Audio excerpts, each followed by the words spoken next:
Жаратылыстың басталуы 11-ші тарау. Жер бетіндегі бүкіл адамзат бір тілді, бірдей сөздерді қолданды. Адамдар шығыс жақта көшіп қонып жүргенде, Шинар жерінде бір жазық алқапты тауып, соған қоныс тепті. Олар бір-біріне, келіңдер, кірпіш құйып, отқа күйдірейік, деді. Сонымен олар тас орнына күйген кірпіш, әк орнына қарамай қолданды. Өзімізге қала және төбесі көкке жететін зәулім мұнара тұрғызып алайық. Осылайша өз атымызды шығарайық. Сонда біз жердің түкпір-түкпіріне бытырап кетпейміз десті. Ал жаратқан ие көктен түсіп, адамдар тұрғызып жатқан қала мен мұнараға көз салып, былай деді. Олар бір тұтас халық болып, бірдей тілде сөйлеп, мынаны істей бастады. Бұдан былай олар ойындағыларын жүзеге асырмай қоймайтын болады. Енді біз жерге түсіп, бірін-бірі түсінбеулер үшін олардың тілін шатастырып жіберейік. Осылайша жаратқан ие адамдарды сол жерден бүкіл жер бетіне бытыратып жіберіп, қала құрылысын тоқтатты. Сондықтан қалаға Бабыл деген ат қойылды. Өйткені жаратқан ие сол жерде бүкіл әлемдегі тілді шатастырып, адамдарды жер бетіне бытыратып жіберді. Мынау Шамнан тараған ұрпақтардың шежіресі. Топан судан кейін 2 жыл өткенде Шам 100-ге толып, ұлы Арпақсад дүниеге келді. Содан соң ол тағы 500 жыл өмір сүріп, басқа да ұл қыздары болды. Арпақсад 35-ке келгенде одан Шилах туды.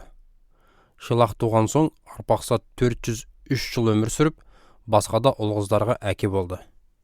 Шилах 30-ға келгенде одан Ебер дүниеге келді. Ебер туғаннан кейінде Шилах тағы 403 жыл өмір сүріп, басқа да ұл қыздарға әке болды.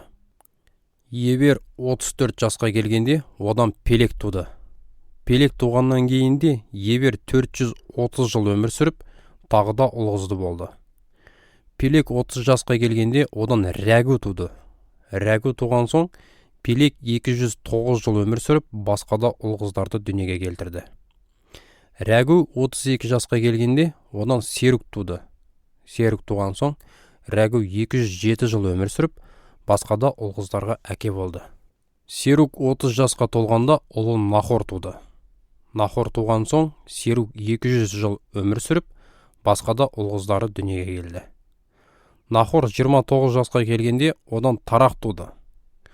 Тарақ туған соң Нахор 119 жыл өмір сүріп, басқа да ұл қыздарды дүниеге келтірді. Тарақ 70 жасқа толғаннан кейін одан Абрам, Нахор, Харан дүниеге келді. Мынау Тарақтан тараған ұрпақтардың шежіресі. Тарақтан Абрам, Нахор, Харан атты ұлдары дүниеге келді. Хараннан Лут туды. Бірақ Харан халдейлер елінде өзі туған Ур қаласында дүние салды. Сол кезде оның әкесі Тарақ әлі де тірі болатын. Абрам мен Нахор да үйленді. Абрамның әйелі Сарай, ал Нахордың әйелі Мұлқа болды. Мұлқа мен Ысқа Харанның қыздары еді. Сарай құрсақ көтермегендіктен Абрамның балалары болмады.